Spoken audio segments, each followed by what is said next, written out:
절대로 상대하지 말아야 할 최악의 사람들 4가지 특징.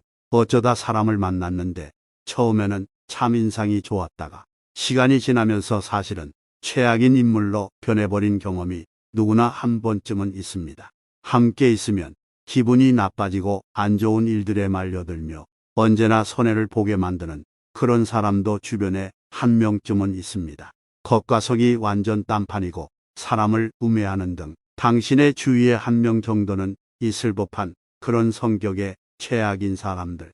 그런 사람들과 관계를 맺게 되면 스트레스가 몰려오고 정신적으로 내몰리는 국면에 다다르기 쉽습니다. 그런 사람들은 마음을 갉아먹는 벌레와 같습니다. 최악의 경우에는 자기 자신조차도 그런 비정상적인 사람으로 변할 수 있는 가능성이 숨겨져 있어 더욱 신경이 쓰입니다. 이제부터 남녀를 불문하고 성격이 나쁜 사람의 특성과 대처법에 대해서 알아보겠습니다. 이번 기회에 그 특징을 구분하는 법을 익혀 스트레스 없는 인생이 되시기를 바랍니다. 뒤통수에서 남의 욕을 하는 사람. 다른 사람의 험담을 늘어놓거나 쓸데없이 나쁜 소문을 퍼뜨리는 언행은 결코 칭찬받을 행동이 아닙니다. 하지만 진짜 나쁜 사람은 당사자 앞에서는 웃는 얼굴을 하고 있다가도 잠시 자리를 비운 순간 그 사람의 험담을 늘어놓는 타입입니다. 특히나 악질적인 것은 자신의 마음에 들지 않는 사람을 음해하기 위해서나 자신의 이익을 위해서 의도적으로 악의적인 거짓말이나 소문을 퍼뜨리는 사람들입니다. 또한 타인의 비밀이나 정보를 아무런 주저함도 없이 흘려버리는 사람도 같은 부류입니다. 만일 일상적으로 항상 그런 언행을 하는 사람이 주변에 있다면 그 사람과 절대로 상대를 하지 않는 것이 가장 현명한 방법입니다. 사람을 무시하고 깔보는 사람. 자신이 얼마나 대단한 사람이라고 생각하는지 물어보고 싶을 정도로 사람을 깔보고 아래로 보는 사람이 있습니다. 예를 들어 목표를 위해 필사적으로 노력하는 사람에게 대놓고 야 그딴 거 한다고 뭐가 되겠냐 노력해봐야 소용없다니까 하고 아무렇지도 않게 말을 하는 사람이 있습니다.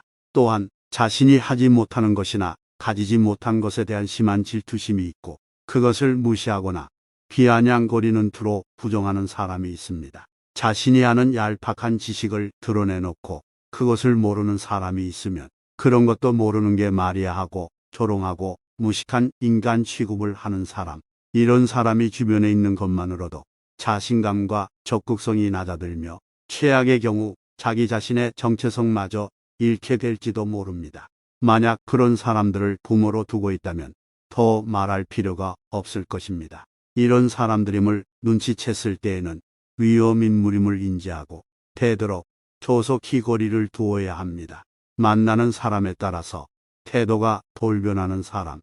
성격이 나쁜 사람은 상대가 자신에게 이익이 되는지 아닌지를 항시 판단하고 사람에 따라서 극단적으로 태도를 바꿉니다. 그리고 이용할 대로 이용했거나 아니면 뭔가 건질 것이 있다고 판단했을 때에는 때로는 온화하게 때로는 횡포에 가깝게 사람을 조종합니다.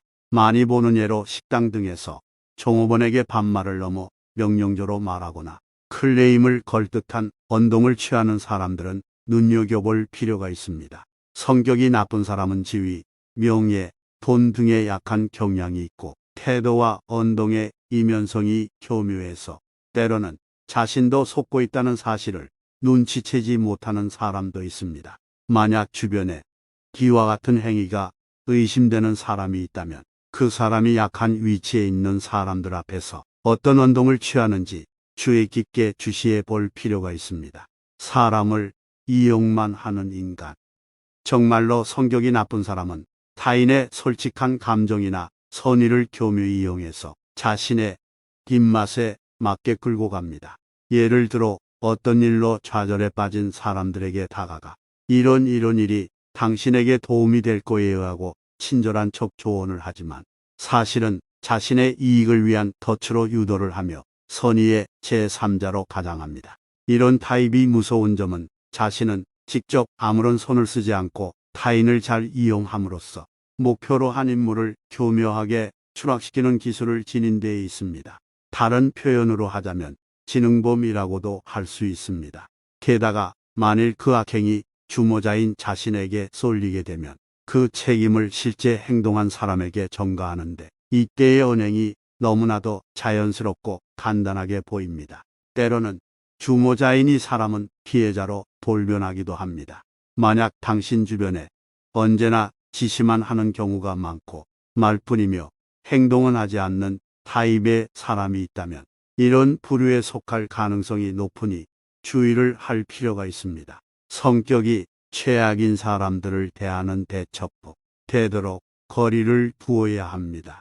가장 좋은 것은 관계를 완전히 단절시키는 것이지만 가족이나 직장 상사, 동료 등 피치 못하게 얼굴을 보고 살아야 하는 경우가 있으므로 현실적으로 어려울 것입니다.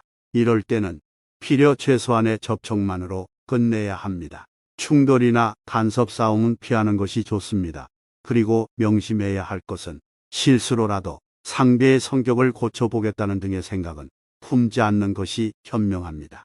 이것은 당신에게 최대한의 스트레스를 가져다 줄 뿐 정신을 차려보면 오히려 자신이 그 사람에게 조종당하게 되는 상황에 빠질 가능성이 생깁니다. 또한 너무 티가 나도록 부자연스럽게 회피하거나 무시하는 등 돌연 서먹하게 구는 태도를 취하는 것은 나중에 트러블을 야기할 수 있는 원인이 됩니다.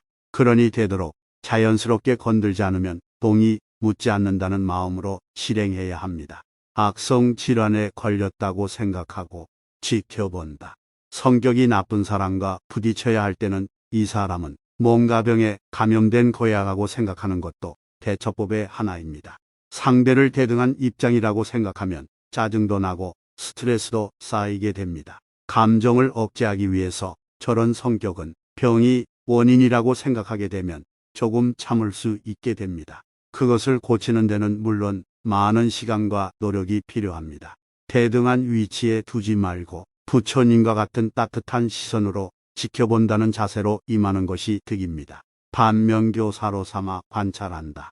영화나 막장 드라마에서나 나올 법한 성격의 사람을 간혹 실제로 마주하는 경우가 생깁니다. 하지만 그것도 무언가 의미가 있는 것일지도 모릅니다. 그 속에서 자신이 느끼지 못했던 자신의 잘못을 발견하게 될지도 모릅니다. 어쩌면 악역은 이 세상에서 선한 사람들이 반면교사를 삼을 수 있도록 심어놓은 메시지일지도 모릅니다. 만약 그런 사람들로 인해 극심한 스트레스를 받고 있다면 그것은 어쩌면 그 자리를 떠나 새로운 것을 찾아보라는 인생의 새로운 전환기를 암시하는 것일 수도 있습니다. 세옹지마라는 말도 있듯이 악역과의 만남도 그 의미를 잘 생각해보면 자신에게 도움이 되는 방향으로 길이 보이게 됩니다. 할 수 있다면 평생토록 미치광이 같은 나쁜 놈들을 안 만나는 것이 최고이겠지만 직장이나 주변에서 의외로 높은 확률로 이런 사람들과 조우하게 됩니다. 그런 상황에서 지금까지의 내용이 조금이라도 도움이 되었으면 합니다.